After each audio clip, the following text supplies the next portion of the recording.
Bueno, vamos a informar como lo hacemos todos los días de lunes a viernes. Vamos a dar a conocer que ayer se rompió récord en vacunación. Es algo importantísimo. No sé si puedes poner la gráfica. Más de 800,000 vacunados el día de ayer. Entonces vamos a cumplir con el programa. Esta semana se concluye la vacunación en primera dosis de 50 a 59.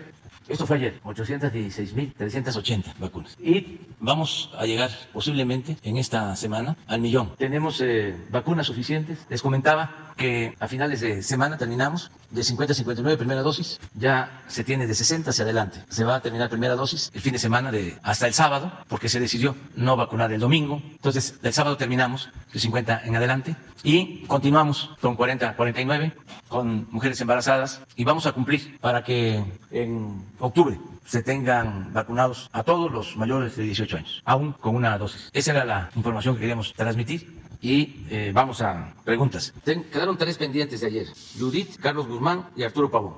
Gracias, presidente. Judith Sánchez Reyes, de Imagen del Golfo de Veracruz. Presidente, en este contexto del regreso a clases, preguntarle algunas cosas. De primera instancia, saber si el gobierno federal y la Secretaría de Educación Pública diseñaron algún plan presupuestario extra para poder rehabilitar las escuelas que estuvieron obviamente inactivas en este año pandémico. Si tienen, por ejemplo, también reportes de cuántos estudiantes han regresado a clases en los diferentes estados en donde ya se ha reactivado esta actividad educativa y cuánto representa en cuanto a la matrícula de los estudiantes a nivel nacional. Bueno, hasta donde podemos informar, se dio la instrucción para que los fondos destinados al programa de Escuela es Nuestra se ocuparan en el mantenimiento y en mejorar las instalaciones educativas, como una orientación. Estos recursos, como ustedes saben, llegan de manera directa a madres, padres de familia. Ya son alrededor de 55,000 escuelas que reciben estos apoyos de manera directa y es para mantenimiento, precisamente. Y se les convocó para que tomaran en cuenta eso, de modo que al regreso a clases presenciales estén en buen estado estas escuelas. Pero también lo están haciendo las autoridades estatales, las autoridades municipales. Aquí en la Ciudad de México, ayer se informaba que ya se ha avanzado en un 75% en arreglar y en limpiar los planteles educativos, en educación pública. Ese es el dato que se tiene. Acerca de cuántos han regresado, todavía es poco. Son pocos los estados y poco el número de alumnos. Pero estamos seguros que a partir del lunes próximo va a empezar a incrementarse el número de escuelas con maestros, con alumnos en todo el país. Presidente, ¿se tiene algún monto, digamos, aproximado de lo que se destinará justamente para el mantenimiento de escuelas y también incluso para la compra de insumos adicionales como puede ser el gel antibacterial, los termómetros electrónicos? En el caso de la Escuela Nuestra, alrededor de 15,000 millones de pesos. ¿Y habrá apoyos anual? ¿Y habrá apoyos para las escuelas privadas? No. Es para escuelas públicas. Estamos ayudando en todo lo que podemos a las escuelas privadas. Parte de esta decisión de iniciar de nuevo las clases es en respuesta a una solicitud de directivos de escuelas privadas que me han estado solicitando el que se reinicien las clases presenciales. Claro, ya dije que es un elemento más que estoy tomando en cuenta. Lo fundamental es que las clases presenciales son indispensables y que urge en bien de la educación y de la situación emocional de los niños, de las niñas, de los estudiantes, adolescentes, el regreso a la escuela. Pero estoy tomando en consideración todo. Bien, presidente. Por otro lado, tras su anuncio ayer en Veracruz en torno a la seguridad de los puertos, en Coatzacoalcos existe la inquietud entre sus paisanos sobre si la Policía Naval dejará de seguir brindando seguridad a la población, debido a que, bueno, pues en el municipio hay un alto índice delictivo y la Policía Naval había venido desarrollando un buen trabajo. Entonces ahora con estas, digamos, funciones, ¿no? Pues hay inquietud. No sé si nos pueda decir algo al respecto. Al contrario, toda la seguridad en el Istmo va a estar a cargo de la Secretaría de Marina. Es un acuerdo que hemos tomado tanto en el puerto de Coatzacoalcos como en Salina Cruz y a lo largo de toda la vía de Coatzacoalcos a Salina Cruz, inclusive de Ixtepec a Tapachula y de Coatzacoalcos a Palenque. Toda la rehabilitación del tren, que va a ser tren de pasajero, tren de carga, y los 2 puertos en materia de seguridad, las 2 refinerías, Minatitlán y Salina Cruz, toda esa franja va a estar a cargo de la Secretaría de Marina. Es un acuerdo que ya se tomó, como todo lo que tiene que ver con el Tren Maya, toda la seguridad va a corresponder a la Secretaría de la Defensa. Y en lo que tiene que ver con el deporte, presidente, preguntarle si le han compartido información sobre el apoyo que han recibido o que tienen que recibir los atletas mexicanos que van a participar próximamente en los Juegos Olímpicos en Tokio, si hay un plan deportivo justamente para esto, porque ha habido testimonios públicos de algunos deportistas en donde comentan pues que no ha habido comunicación con los comités, mencionan un poco el asunto de la CONADE, que ellos tuvieron que sufragar los gastos ahora durante el entrenamiento en esta emergencia sanitaria, y bueno, preguntar si usted tiene información al respecto, y en este mismo sentido también preguntar si las autoridades sanitarias tienen contemplada la inoculación de la delegación mexicana, dado que bueno, pues son personas menores de 30 años, y por último, aunque el Comité Olímpico Mexicano rechazó usar el avión presidencial justamente para el traslado de los atletas, preguntar por qué se pensó que pudiera ser una medida viable para transportar a los deportistas a Tokio. Bueno, se ha estado apoyando a todos los participantes, a los atletas que van a participar en los olímpicos. No han dejado de entregarse las becas para los atletas de todas las disciplinas. Se han mejorado las instalaciones en donde se concentran. Se está dando un seguimiento especial. Inclusive está a cargo de la atención a todos los deportistas de alto rendimiento que van a participar en las Olimpiadas. Está a cargo el secretario de Hacienda, Arturo Herrera. Él tiene esa encomienda. Y antes de partir, vamos a hablar con ellos, con todos. Yo me voy a reunir con ellos para estimularlos, para desearles que les vaya muy bien y también para darles a conocer apoyos adicionales. Pero eso cuando ya se vaya acercando el día en que van a salir a la competencia. Van a tener todo nuestro apoyo. Ya están recibiendo apoyo, pero van a obtener apoyos adicionales. También ya han sido vacunados, la mayoría, porque van a competir. Hay muchas cosas que no se ha informado, pero se les está dando atención especial. Estamos hasta hablando en algunos deportes de dar facilidades a participantes. Hemos estado pendientes sobre eso. Acerca del avión presidencial, pues era una opción. El avión no se usa, ni se va a usar. Lo que queremos es venderlo, pero no hay quien compre el avión porque es tan lujoso, de que les da pena que se sepa de que alguien es dueño de un avión así. Solo, y es una vergüenza. Aquí se les ocurrió comprar un avión con tanto lujo. Estoy todavía haciendo gestiones para venderlo. Sí quiero decirles algo que es muy importante. Si el avión se mantiene parado y se le da mantenimiento, de todas maneras, lo que nos ahorramos por no usarlo es muchísimo. Un día voy a sacarles las cuentas de cuánto nos hemos ahorrado solo por no usar el avión presidencial. Imagínense cuánto me ahorré ayer. Nos ahorramos ayer, que fui a Veracruz por el Día de la Marina y regresé en avión de línea y regresé en avión de línea. ¿Cuánto costó mi viaje? Pues un boleto, 2 o un boleto redondo. ¿Cuánto me hubiese costado irme en ese avión, levantarlo y bajarlo? Que ni siquiera está hecho para esos viajes, porque tiene que volar en promedio 3 horas. Eso es lo óptimo, no para levantarlo y que vuelva en 35, 40 minutos a descender. No sirve para eso. Entonces, seguimos buscando la manera de venderlo. Estamos ya hablando con líneas aéreas y voy a seguir insistiendo, pero que quede constancia de que si lo tenemos con mantenimiento parado, ahorramos. Si no se usa, ahorramos millones de pesos. Entonces, como está parado, pues se pensó, bueno, que vayan los deportistas, ¿no?, en el avión, porque es un grupo, eso. Son alrededor de o cerca de 300 deportistas, entrenadores, todos personas, varios viajes, ¿no? Pero si no sabía yo, pero si no acepta el Comité Olímpico Nacional, no hay ningún problema, ¿no? O sea, ahí se queda el avión y de todas maneras nosotros vamos a apoyar para que lleguen los deportistas a tiempo y nos representen, y que estoy seguro que nos va a ir muy bien en la Olimpiada. Gracias, presidente. Quedamos en Carlos. Presidente, Sí. Carlos Guzmán de Eva Noticias. Aprovechando la pregunta, yo cubrí deportes mucho tiempo, conocí a Anita Guevara. Le digo Anita porque me conoce desde antes de Beijing 2008. Anita Guevara, Nelson Vargas, el presidente del CON, Carlos Padilla Becerra, por ahí si nos está viendo, un saludo también.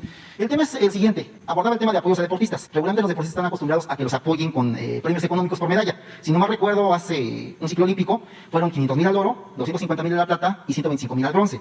Aprovechando la pregunta de Judith, ¿se va a mantener el tema de los premios por medalla, presidente? Pues sí, y se va a mejorar, pero no nos adelantemos, Sí, porque vamos a esperar a que tengamos la reunión. Todavía está por terminarse la clasificación. Entonces, aunque ya falta menos tiempo, vamos a esperar. Pero sí, hemos estado pendientes, nos importa muchísimo. Es el prestigio de México lo que está de por medio. Es el deporte, es el desempeño en lo personal de cada deportista que trabaja mucho, que entrena, que actúa con disciplina, tiene que ver con sus entrenadores, tiene que ver con quienes les ayudan, sus familiares, que son esenciales, fundamentales para apoyarlos desde siempre, desde niños, son los papás, son las mamás. Entonces, es mucho lo que esto significa. Entonces, vamos a esperar y en su momento vamos a dar a conocer en qué van a consistir los apoyos adicionales. Perfecto. Ya vamos retomando los temas de esta conferencia matutina.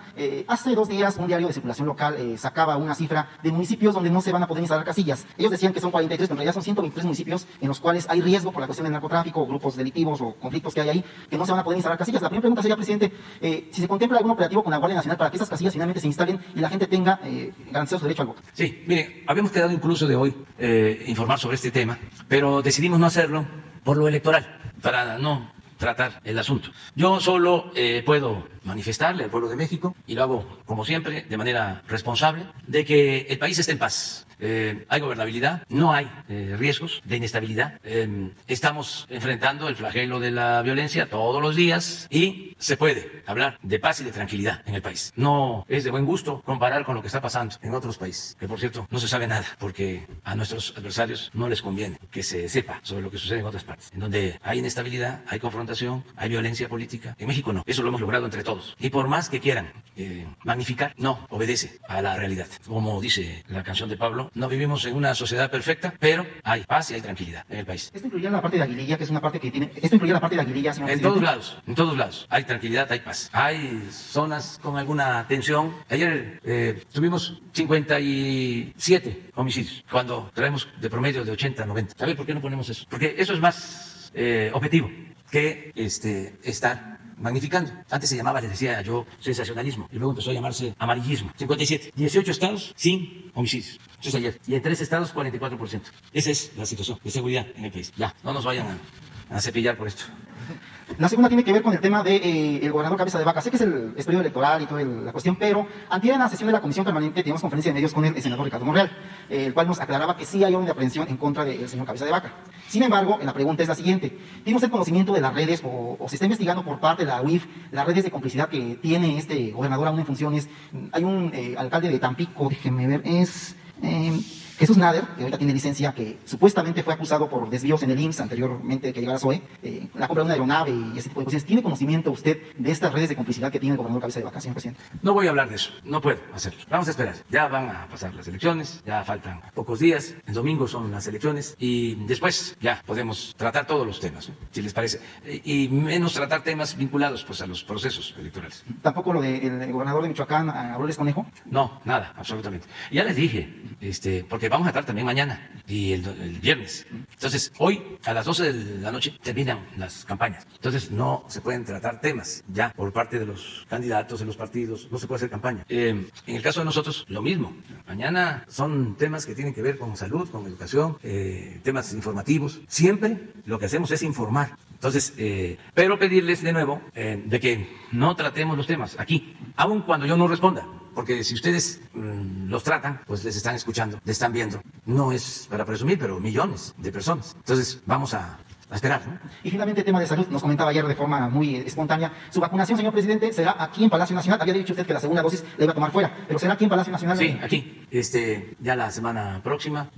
No estoy tan seguro si es la próxima o la siguiente, que ya me corresponde, y aquí, para seguir invitando a que todos nos vacunemos, porque hay quienes no quieren vacunarse. Están en su derecho, es voluntario, pero sí también es nuestra obligación el informar que la vacuna ayuda, protege, que no causa daños, que al contrario es una protección y que debemos de cuidarnos. Pero de todas maneras, no es obligatorio, es voluntario, ¿sí? Que cada quien lo decida. Pero de acuerdo a la información que yo poseo, que yo tengo, porque es mi trabajo, para eso me pagan, para tener información y recomendar lo que más conviene al pueblo de México. De acuerdo a esa información, la vacuna ayuda, protege. Por eso nos vamos a vacunar aquí.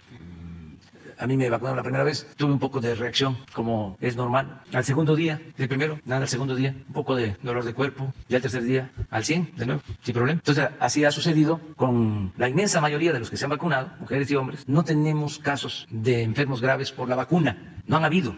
nadie ha fallecido afortunadamente por la vacuna. Entonces, si se deciden, además todavía hay tiempo, los adultos mayores que lo estaban pensando y que ahora ya están decididos a vacunarse, lo pueden hacer. Lo mismo los maestros, aunque ya se haya pasado, hay posibilidad de que se vacunen, si así lo deciden. Arturo Pavón.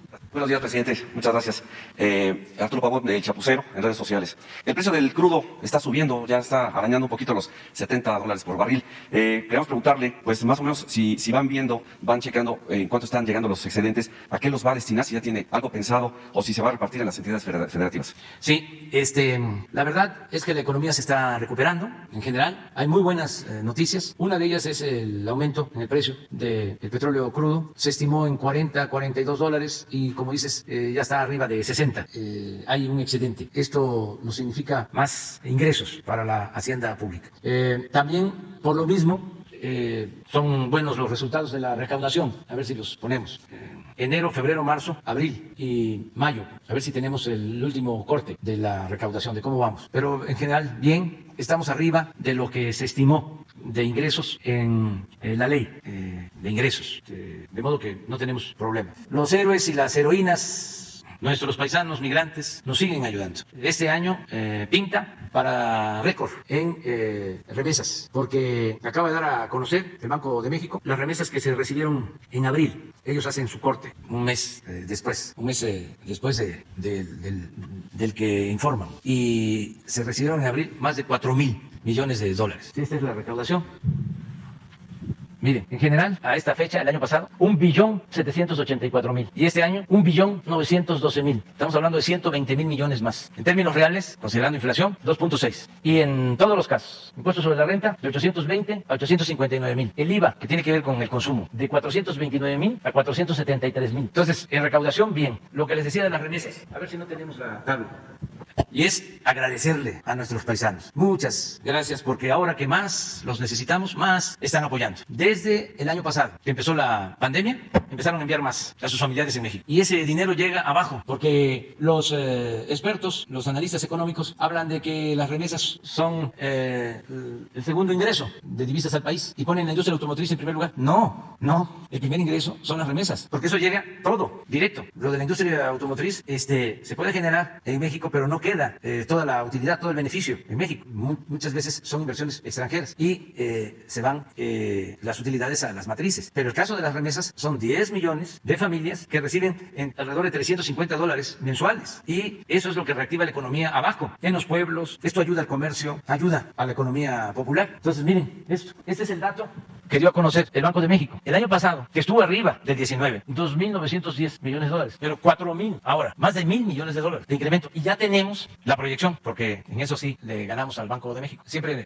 nuestra proyección se cumple. Y ya tenemos la proyección que mayo va a estar así. Entonces, la variación de abril, 39%. Y para mayo estimamos 31%. Tomen nota, ahí queda eso, para ver si cuando da a conocer el Banco de México la cifra oficial coincide. ¿Cómo lo hacemos nosotros? Tenemos un mecanismo semanal. Es una especie de encuesta o consulta con los que distribuyen recursos, los que dispersan las remesas o los envíos. Y así hacemos nuestra proyección. También, siendo un mes difícil, mayo, no perdimos empleos. Se ganaron empleos. A ver, por favor, el último reporte del 31 de mayo en empleos. Vamos avanzando en recuperar los empleos perdidos. Los bancos, las empresas, los grupos financieros están cambiando sus proyecciones de crecimiento, pero hacia arriba. O sea que está bien la economía. A ver si tenemos lo del empleo. No teníamos un mayo así de aumento de empleos, aunque son pocos, alrededor de 35.000, 38.000, pero desde hace 6 años no teníamos un incremento como el que se tuvo en mayo en empleo, en recuperación de empleos. Adelante, vamos a hacer. Sí, presidente, muchas gracias. Bueno, precisamente acerca de la licitación del Tren Maya, del informe que tuvimos la semana pasada.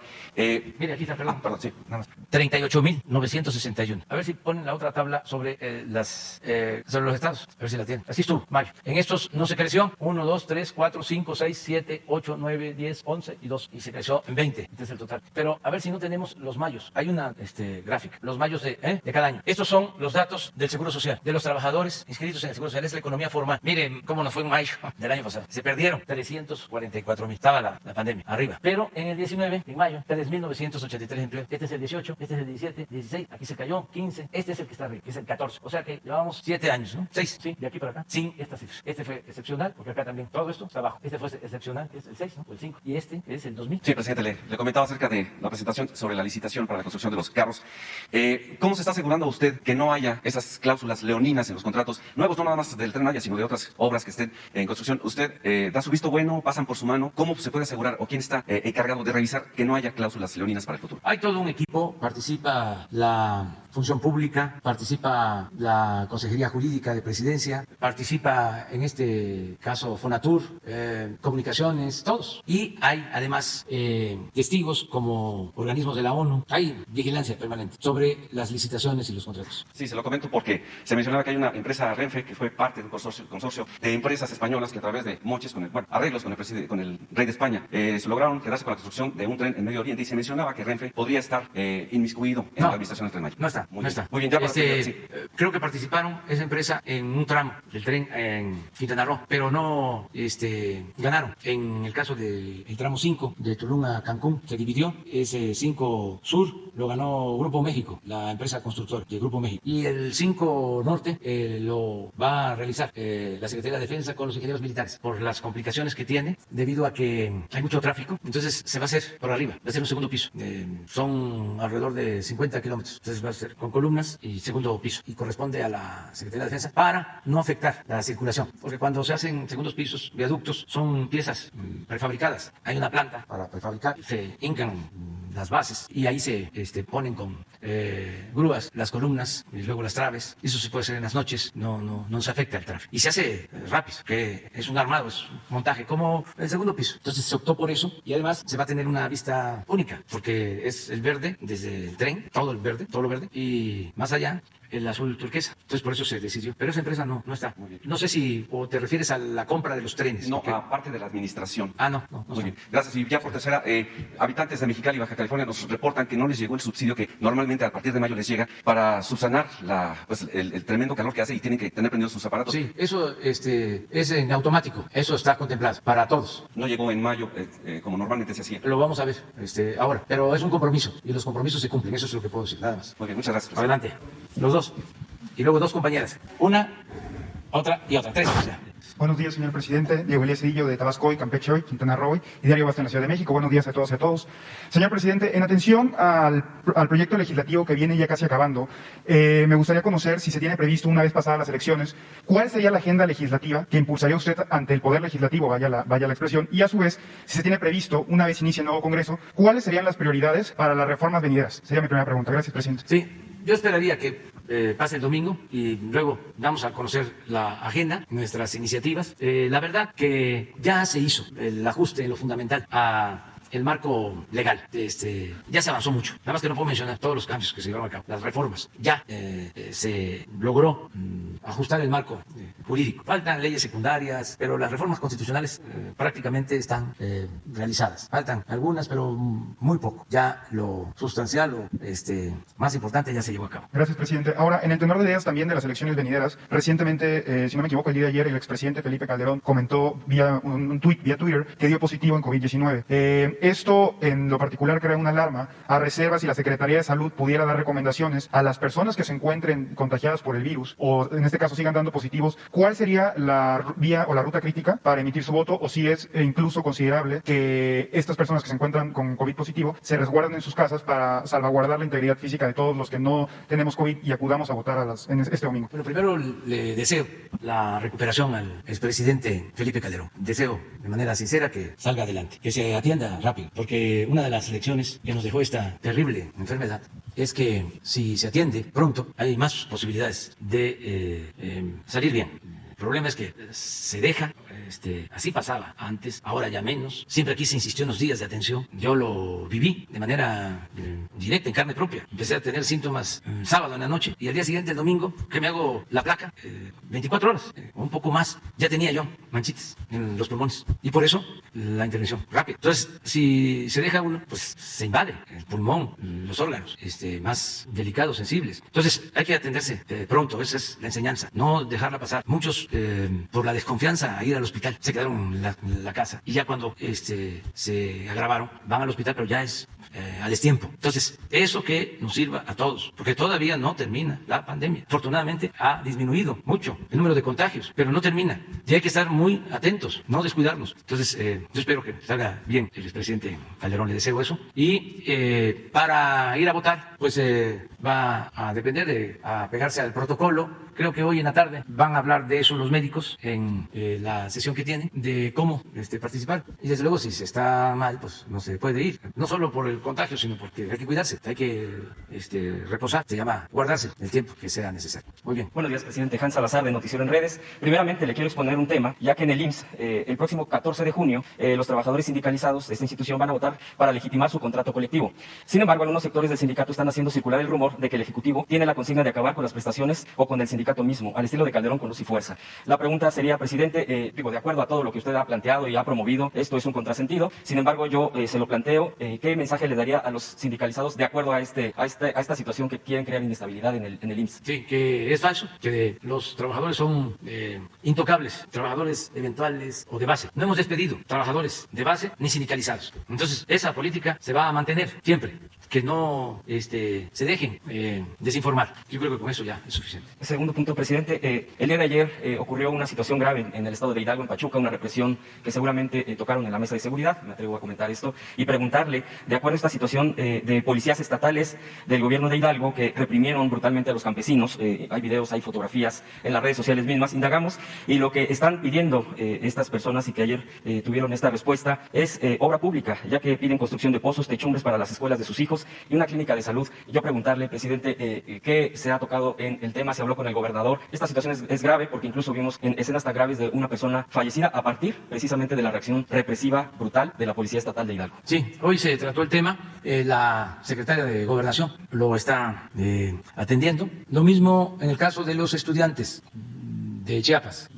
Los que están detenidos, hoy va a ser la audiencia y se está buscando que se les libere. Y no vamos nosotros a reprimir y a resolver por la fuerza, nada. También en Puebla, presidente, se está checando esa situación. En todos los lados. Hoy en la mañana, según me informan, se liberaron ya los detenidos en Puebla. Y la recomendación es no a medidas coercitivas, como también el llamado a los que protestan, que lo hagan de manera pacífica, que no recurran a la violencia. Hay muchas formas. Un día, nada más que pasen las elecciones, voy a dar aquí una lección sobre cuántas acciones de desobediencia civil se pueden aplicar en contra de las autoridades, cuántas acciones de resistencia civil pacífica, lo que tiene que ver con la no violencia como forma de lucha. Hay muchísimas cosas. Siguiendo el ejemplo de Gandhi, de Mandela, de Martin Luther King y de muchos luchadores sociales. No se puede enfrentar con violencia a un adversario, a una autoridad. No se logra nada. Al contrario, se corren riesgos y se desprestigian los movimientos. Y para lograr un propósito triunfar, cuando se lucha por una causa justa, se tiene que cuidar a la gente. Un dirigente puede poner en riesgo su vida, pero no tiene el derecho de poner en riesgo la vida de los demás. Un buen dirigente no es el que asusa y él se queda atrás, o que se convoca a un plantón y él no se queda a dormir en el plantón, sino se va a un hotel, o contribuye porque da dinero. Eso no, eso es inmoral. Por eso, sí a la protesta, el respeto al derecho a la manifestación, pero la recomendación de que se lleve a cabo todo de manera pacífica, sin violencia. Presidente, nada más para concluir este punto y pasar a otro rapidísimo, pero en el caso de Hidalgo precisamente hubo un asesinato. Sí, eso corresponde... Que debe de haber un castigo sí, en ese sentido. Eso se persigue de oficio. Eso tiene que ver con el Ministerio Público. Se tiene que haber una investigación y se tiene que castigar a los responsables. Eso se hace en todos lados. Es un asunto del foro común, pero se tiene que hacer justicia. Por último, presidente, aquí afuera nos encontramos precisamente al ingreso con manifestación de telebachillerato. Yo ese punto particularmente lo he expuesto tiempo atrás. Tienen diversas problemáticas que entiendo que se vienen arrastrando, pues no de este gobierno de lo que corre, sino de mucho tiempo, y así nos los han expresado. Seguramente, precisamente, estaba afuera, como siempre, la directora de Atención Ciudadana, Leticia Ramírez, pero yo quisiera puntualizarle, seguramente ya tiene este documento porque va dirigido a usted, donde piden, rapidísimo le voy a tocar, no todo, pero sí partes claves, la creación del subsistema federal, emitir por parte de la SEP el decreto de creación del subsistema federal descentralizado del telebachillerato comunitario y se asignen los recursos para su financiamiento, retomando el dictamen con puntos de acuerdo por el que se solicita al Ejecutivo Federal a través de la Secretaría de Educación Pública. Cumplimiento a la minuta de acuerdos firmados de la SEP, acuerdo secretarial para el telebachillerato comunitario, mediante el cual se genera un marco legal pertinente para el subsistema, así como la emisión de reglas de operación para el subsistema de telebachillerato comunitario. Presidente, yo preguntarle, seguramente pues ya la Secretaría de Educación Pública está viendo al respecto, ¿qué mensaje les daría a los profesores que están acá afuera? Que los van a atender hoy mismo. Ya tienen una audiencia, ¿no?, con la SEP, y ojalá y lo pueda hacer personalmente la maestra Delfina, si está en la Ciudad de México. Seguramente ella personalmente los va a atender, que se les informe y ellos se van a enterar, y ayúdanos a decirles eso, que si no los atiende la maestra Delfina, porque no esté, ustedes visiten algún estado, va a atenderlos un subsecretario, a una comisión. Muy bien, con las compañeras nos vamos. Gracias, presidente. Buenos días. Mi nombre es María Luisa Estrada, soy del estado de Jalisco y vengo de parte del medio La Guillotina Política. Traigo 3 temas, si usted me lo permite, son rapidísimo. El primero es referente a la cuestión de seguridad. Últimamente, el último mes y medio en el estado de Jalisco se ha tornado una ola de violencia muy fuerte. Todos los días aparecen cuerpos, aparecen embolsados, hay desaparecidos. Y pues la respuesta del gobernador del estado de Jalisco pues responsabiliza de la seguridad del estado pues al gobierno federal. Se le pregunta al gobernador del estado de Jalisco, pero pues su respuesta es tajante y contundente, que la responsabilidad de la seguridad del estado de Jalisco es responsabilidad del gobierno federal. Ahora que ya se viene lo de tema elecciones, ya se empezó a difundir pues como tipo terror psicológico en el estado de Jalisco para pues amedrentar a la ciudadanía para no salir a votar. Referente a este tema, hace 2 días se hizo una reunión en Palacio, en el centro de Guadalajara, en donde estuvieron los altos mandos de la Guardia Nacional, de los militares, de la Fiscalía General de la República. O sea, altos mandos me refiero a los que están responsabilizados en el estado, y saber sobre qué se trató, si van a hacer un plan de trabajo para empezar a trabajar con la seguridad del estado. Ese es el primer tema. Bueno, ya hablé al principio de que se tiene garantizada la seguridad de todos para participar en las elecciones sin miedo, que no nos dejemos intimidar, que a veces en las contiendas políticas electorales se usa lo del miedo para que la gente no salga a votar. Decirle a todos los mexicanos, en este caso al pueblo de Jalisco, que hay que participar, que hay que salir a votar, que no hay que tener miedo, que nosotros tenemos información de lo que está sucediendo en el país y se puede salir a votar sin riesgos. Y hay que votar, hay que participar. Eso es lo que puedo comentar. Lo demás no voy a polemizar. Todos tenemos la obligación se trate del gobierno municipal, de los gobiernos estatales, del gobierno federal, todos tenemos la obligación de garantizar la paz y la tranquilidad en el país. Gracias, señor presidente. El segundo tema, el 28 de octubre del año pasado, yo le expuse a usted 2 temas. Uno de ellos fue la situación de los náufragos de la barcaza 269. Después, el 2 de diciembre, se lo volví a exponer, que de hecho al final de mi participación le comentaba que por situación de el virus se había cancelado la audiencia que se había acordado con los sobrevivientes de la barcaza 269, y usted le pide a la señorita Leticia que por favor le dijera a la secretaria de Trabajo que no suspendiera la reunión. En ese tiempo yo todavía no terminaba la investigación. Es una investigación que me llevó 1 año, 2 meses, en donde me llegaron los documentos de la Corte de San Antonio, en donde pues fue donde se llevó el juicio, pero referente a la empresa que estaba en ese entonces pues brindando los servicios a Pemex. A partir de ahí empiezo yo a revisar el juicio original que fue en Estados Unidos, y pues ese juicio solamente era referente a esa empresa del seguro de la empresa Pero-Americana. Estuve hablando con gente de Estados Unidos y me decían que ellos no tenían injerencia en la situación de México. ¿Por qué menciono esto? Porque a mí me mencionan, cuando yo busco la otra parte de la moneda, que es con la secretaria de Trabajo, pues nunca me dio respuesta, nunca me dio la cara. La busqué en más de 13 ocasiones y hasta el día de hoy no hay respuesta. Me anduve informando. Entonces aquí la situación es de que ya se dio la orden en la Secretaría de Trabajo que no iba a haber ninguna conciliación, no hubo ninguna reunión, les cancelaron, no los recibieron. Tengo capturas de pantalla en donde pues dice que la que se va a hacer cargo de esta situación es la licenciada Leticia, referente con los náufragos. Me di a la tarea de buscar a todos los sobrevivientes que están en Tampico, Campeche, Tabasco, Tuxpan, Veracruz, y en el malecón, Coatzacoalcos, Veracruz. Es donde en estos 4 puntos se encuentran pues todos los sobrevivientes, y entrevistándolos, pues ellos lo único que están pidiendo, señor presidente, es justicia. Y yo les preguntaba a ellos que qué era justicia para los sobrevivientes, y ellos me decían que lo único que querían era que les regresaran el seguro social. ¿Por qué? Porque cuando hunden la barcaza 269 en octubre, con el pretexto del huracán, lo hicieron para cobrar un seguro. Me mantengo en esta versión porque es una investigación de 1 año, 2 meses. En ese tiempo estaba el primo hermano de Felipe Calderón, de subdirector de Pemex, y el que estaba de director de Pemex era Adrián Layous, en donde ellos, en complicidad con la empresa de Estados Unidos, la hunden. En ese entonces, cuando la revista Proceso era de Respeto, saca un artículo, y en donde esa revista tiene acceso a los primeros peritajes que se hicieron, y en donde determinan que efectivamente fue una negligencia y fue provocado ese hundimiento. Cuando yo platico con los sobrevivientes, solamente por mencionar uno, estábamos haciendo una toma porque se está preparando un documental, porque nadie les ha dado voz a estos sobrevivientes. Uno de ellos cayó en pánico porque estábamos en la orilla del mar, ahí en Tuxpan, y pasó una lancha y empezó a gritar a la gente, la ola, ¿no? Por el facto que caza la lancha cuando pasa, y el señor cayó en pánico. Son experiencias muy fuertes las que vivieron ellos, desde ver cómo reventaban los cráneos en el casco hasta ver cómo pues las hélices despedazaban los cuerpos. Yo escuché a usted una vez que decía que su propósito de este mandato era brindar justicia, y ellos lo único que piden, es más, hasta están dispuestos a renunciar si se les ofrece recompensa. Lo único que quieren es su seguro social para morir con dignidad. Hay varios que ya fallecieron en el camino de esta pérdida de justicia, y sí es la pregunta de por qué la Secretaría del Trabajo se ha negado a aceptarlos, les canceló, la Junta de Conciliación se los canceló. Tengo las fotos de captura de pantalla. Y por qué en la última reunión alguien se atrevió a decir que yo estaba realizando gestiones, cuando ser periodista de investigación en este país es ponerse un tiro al blanco, porque uno, por más que no quiera meterse en temas de corrupción, cuando tú estás investigando y vas sobre el camino, te encuentras corrupción por todos lados, y no por este sexenio, sino por sexenios pasados, ¿no? Y tengo toda la documentación, toda, tanto del juicio original, tanto de los sobrevivientes a los cuales los obligaron a firmar ese acuerdo en Estados Unidos, y también tengo a los que no firmaron porque ellos estaban conscientes de que se iban a quedar desprotegidos por vida, ¿no? Me comentaban los sobrevivientes que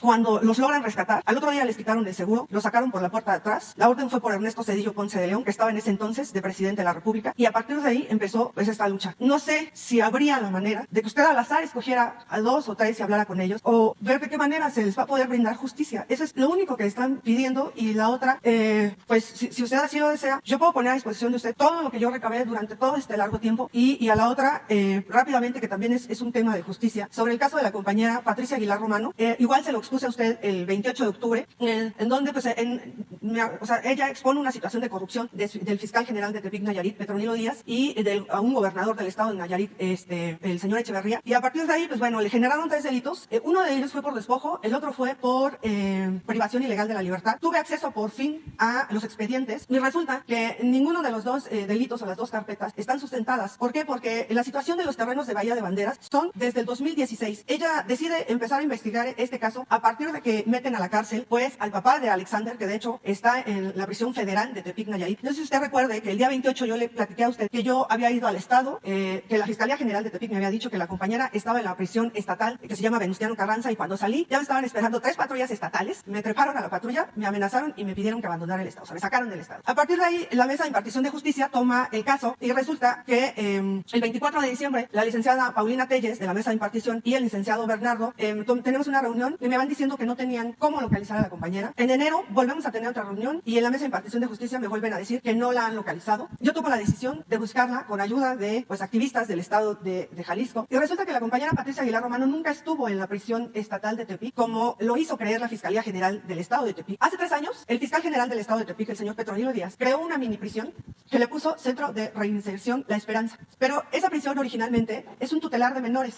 ¿Qué fue lo que hizo? Dividió esa prisión y a todos los menores de edad los puso en la 4ª parte de esa prisión, y la otra parte la hizo su prisión, en donde él supuestamente es un programa piloto, un programa que no está registrado, y en donde yo le mencionaba a usted también ese 28 de octubre que algo está pasando con el mecanismo de protección. Por lo siguiente, cuando yo les menciono a la impartición de Mesa de Justicia que la compañera contaba con el mecanismo de protección, cuando a ella la detienen el 11 de agosto bajo un fuerte operativo, la Mesa de Impartición se dirige al mecanismo de protección para preguntar si ellos sabían qué había pasado, porque junto con la compañera Patricia Aguilar Romano detuvieron a uno de sus escoltas. Él fue liberado aproximadamente a los 4 días, aproximadamente máximo una semana duró. Cuando le preguntan al que se encarga de lo que es el señor Jorge Ruiz, director de operativos, el señor dijo que no sabía dónde estaba la compañera y solamente se abocó a decir, ella ya no cuenta con el mecanismo. Yo logré ver a la compañera Patricia gracias a la intervención de Derechos Humanos Internacionales, al activista Jesús Torres y al activista Michelle González Ruiz. La manera en que la encontramos fue, se peinó, como dirían ellos, todas las prisiones de los estados que rodean a Tepic, porque el mayor temor es que a Patricia ya lo hubieran desaparecido, porque no estaba ni en la Venustiano Carranza ni en el federal. Cuando la encontramos, logré hablar con ella. Eso fue a finales de febrero, todo está documentado, y ella me platica que el señor Jorge Ruiz la fue a ver a prisión. El que es ahora director de operativo del mecanismo de protección sabía dónde estaba y nunca dijo nada, sabiendo que la estaban buscando y sabiendo que la Mesa de Impartición de Justicia le había preguntado por ella. Él nunca dijo nada. Salimos del estado en medio de una persecución que también está grabada, porque yo lo único que encontré fue transmitir en vivo por medio de un canal de Monterrey que se llama Política Monterrey, pidiendo ayuda porque se dieron cuenta que estaba en el estado y fuimos víctimas de una persecución, y otra gente tuvo que montar operativo para podernos sacar con vida del estado de Tepic. Todo eso está documentado y está grabado. Cuando veníamos huyendo en carretera, se comunica conmigo el señor Jorge Ruiz, porque gracias al señor Tito Zurita Carpio, esto se hace viral en las redes sociales, y se comunica conmigo un periodista que voy a omitir su nombre para no meterlo en medio de toda esta polémica, pero se comunica enseguida. Jorge Ruiz, director de operativo del mecanismo de protección, me pide que le mande mi ubicación en tiempo real y me pregunta inmediatamente qué estaba haciendo yo en el estado, y le platico, y su respuesta fue,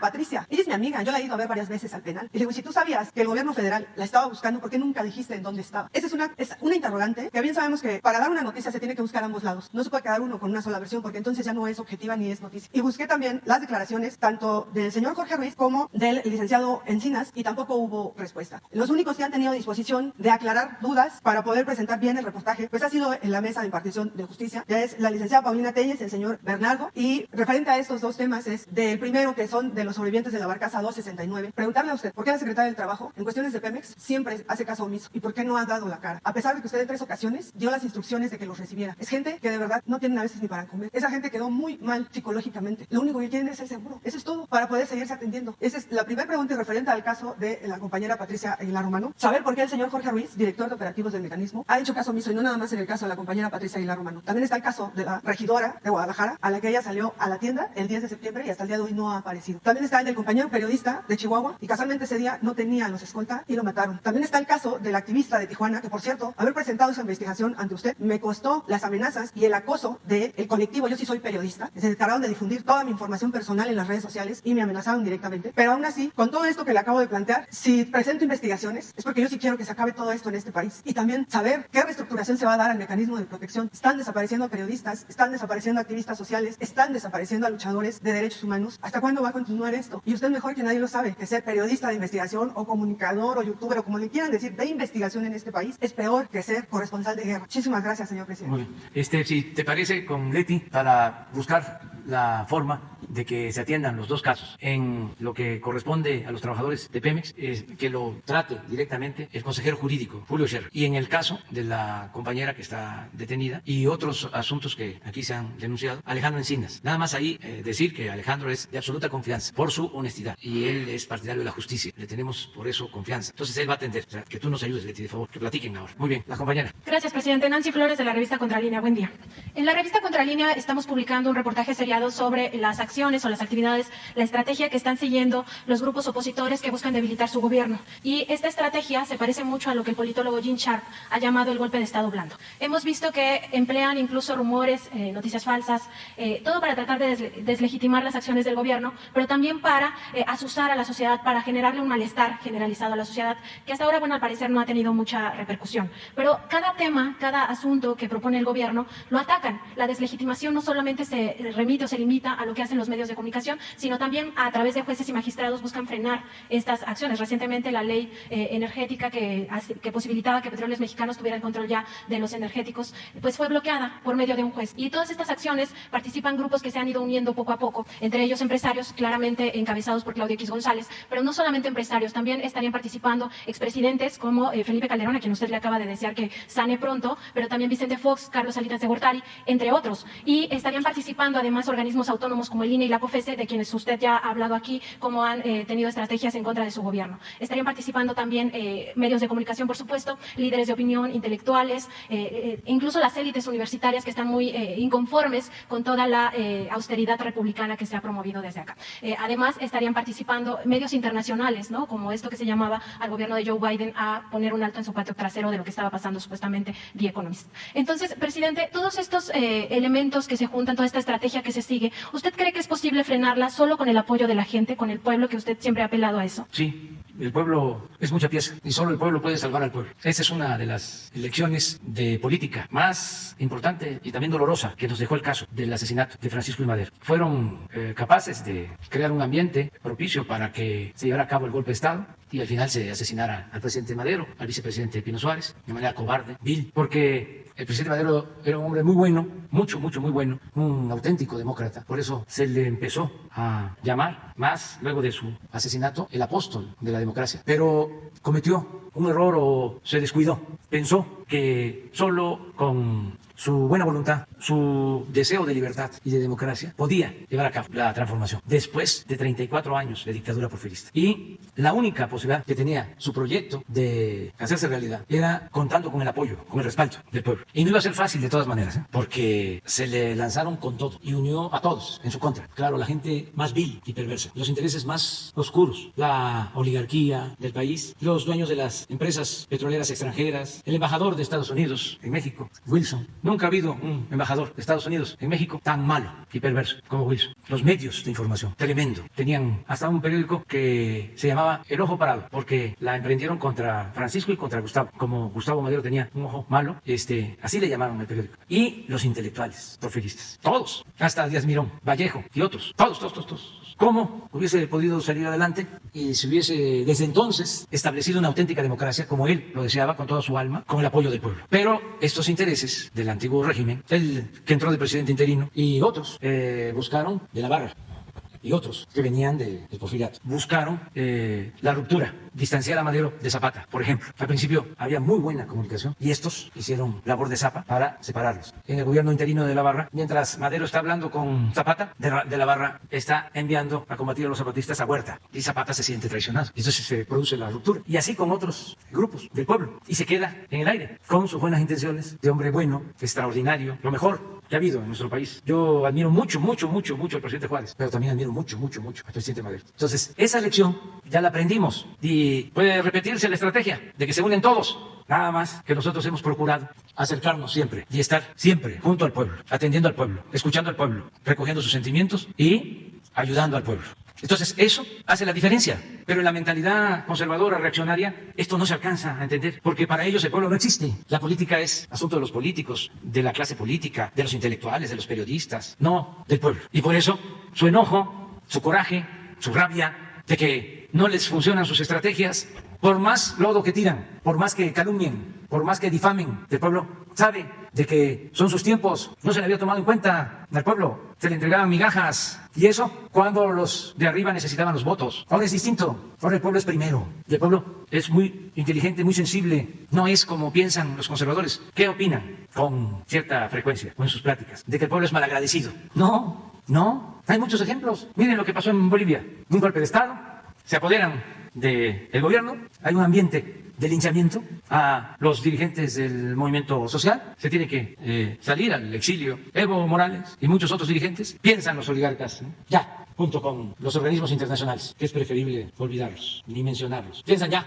vamos a legalizar, a legitimar el golpe, vamos a hacer elecciones. Y el pueblo de Bolivia, los más humildes, los indígenas, callados, en un ambiente hostil, votan por ellos mismos. No votaron por la oligarquía, votaron por el pueblo. Entonces, eso de que el pueblo es malagradecido, no es cierto. El pueblo es bueno y es sabio. Pero bueno, ya no nos metamos en esas cosas porque estamos hablando de democracia en general, de política, y es el derecho que tenemos de manifestarnos. Es lo que consagra la Constitución en su artículo 6. Presidente, es importante saber si los aparatos de inteligencia están dando seguimiento a estas estrategias. No. Pero, presidente, finalmente estos son grupos que buscan debilitar su gobierno a través de la desestabilización económica, política y social. En la economía están sacando sus capitales del país, ya lo alertó el Banco de México desde el año pasado, lo ha venido alertando. En lo político, pues han creado estas organizaciones, y por México tienen otras organizaciones como Mexicanos contra la Corrupción y la Impunidad, que han sido financiadas por la USAID, por la NET, que no ha respondido el gobierno de Estados Unidos a la fecha, porque está financiando a los opositores a su gobierno. Sí, está mal todo eso.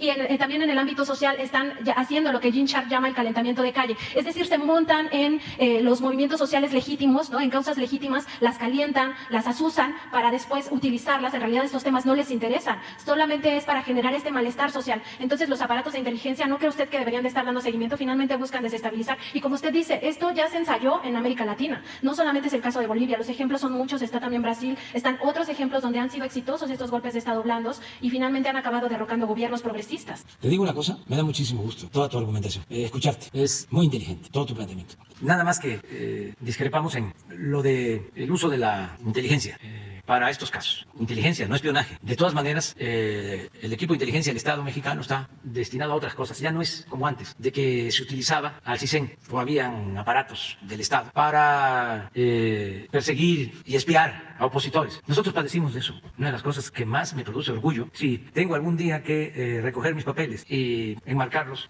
dentro de los más importantes, pondría yo el del reporte de Nazararo, el finado Nazararo, acusándome en 1978 de comunista, que era de la Federal de Seguridad en ese entonces. Era yo director del Instituto Nacional Indigenista y por estar trabajando en favor de los indígenas me tachaban de comunista. Tengo el reporte porque eso está en el archivo de la Nación. Tengo el oficio. Tengo 2 o 3 de esos. Y de las primeras cosas que hice cuando llegué aquí fue buscar mi expediente. Pero si nosotros padecimos eso durante años, no vamos nosotros a hacer lo mismo. Y no hay problema. Es como lo de la lección de Lerdo, que decía, porque fue también muy atacado por la prensa, y le recomendaban, ¿cómo? Se lo recomendaban a Madero, de que apretara el puño. Ni Lerdo ni Madero nunca reprimieron a periodistas. Y Lerdo decía, la prensa se regula con la prensa. Es lo mismo. Tenemos ahora, y es una dicha enorme, la posibilidad de comunicarnos. Y la gente tiene más acceso a la información, como nunca. Antes no se informaba, todo se callaba. Eran muy pocos los medios que informaban, muy pocos, 1 o 2, y algunos en los estados. Pero era un periodismo totalmente sometido, subordinado. Los intelectuales bien maiciados, todos. Esto que estamos viendo que van a cobrar los de la llamada sociedad civil a la embajada de Estados Unidos. O sea que la embajada de Estados Unidos reparte maíz con gorgojo.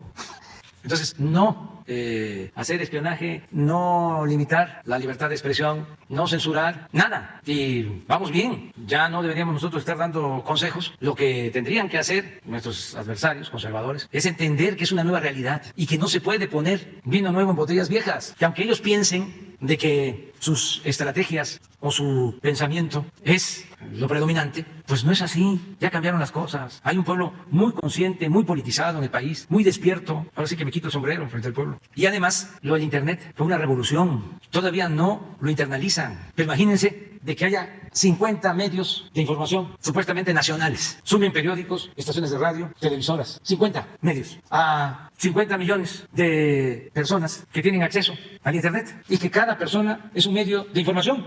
Eso fue un gran cambio. Si no pueden ni siquiera con los bots, compran bots, pero es tanta la gente que está participando en las redes. ¿Eso cuándo se había visto? Entonces, eso es lo que ellos tienen que revisar para no seguir cometiendo errores. Y otra recomendación respetuosa, afectuosa, que no se enojen, que no les gane la rabia, que se serenen, porque se ponen coléricos, se obnubilan. No es para tanto, tranquilos, somos todos mexicanos, si hay democracia y le tenemos respeto al pueblo, vamos a dejarle a los mexicanos que decidan y vamos a hacer las cosas en paz y que prevalezca el amor al prójimo y no odiar a nadie y vamos hacia adelante. Y además, con todo, lo hemos hecho muy bien, todos los mexicanos, todos, porque se está llevando a cabo una transformación profunda y no hay violencia por la transformación. Ya hemos hablado, la independencia costó muchas vidas, la reforma, la revolución fue la violencia. No lo querían así, no lo deseaban así nuestros héroes. Hidalgo no quería la violencia. Sí, por eso no dio la orden de que se tomara la Ciudad de México después de la batalla de las Cruces. Ya estaba la ciudad para ser tomada y dijo no, porque imaginó que iban a haber muchos muertos. Era pacifista, era un sacerdote. Morelos lo mismo. Juárez tampoco quería la violencia. Madero les estoy explicando. Era un místico, un hombre bueno, pero convoca la revolución. Afortunadamente, en la primera etapa no hay mucha violencia, no son muchos los que pierden la vida, pero después de su asesinato desataron al tigre. Y 1 millón de mexicanos perdieron la vida o murieron por las pandemias y el hambre. Entonces, ¿cómo estamos llevando a cabo nosotros esta transformación? Sin violencia, todos. Entonces, si Aguilar dice que estoy tonto o Krause me inventa frases, un acto de deshonestidad intelectual, o Said dice que yo no sé, que no sé, no pasa nada, que la revista inglesa, que el New York Times, no pasa nada. Eso puede ser polémico y calienta, pero no pasa a mayores. Y eso es parte, pues, de la política y de la democracia, de la pluralidad, de que no todos pensemos igual y de las libertades, sobre todo. Entonces, también decirles que una vez que pasen las elecciones, el domingo, ese es mi pronóstico, va a bajar todo. Pero no es por el resultado, sino porque siempre es así, en México y en cualquier país del mundo. En víspera de las elecciones se encienden las pasiones, brota la ruda franqueza. Entonces, ya faltan unos cuantos días y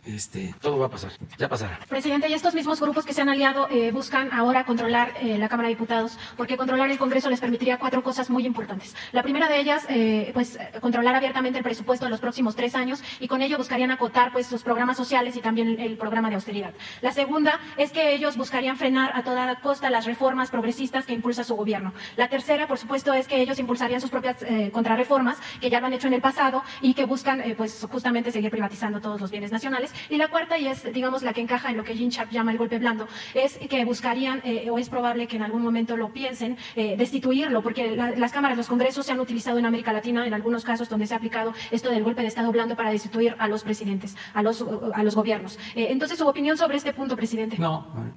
Ya no sigan hablando de esto. Bueno, ya me voy, ahora sí ya. Gracias, Nos vemos mañana. Que la pasen muy bien. Mañana quedó una compañera, ¿sí? 2.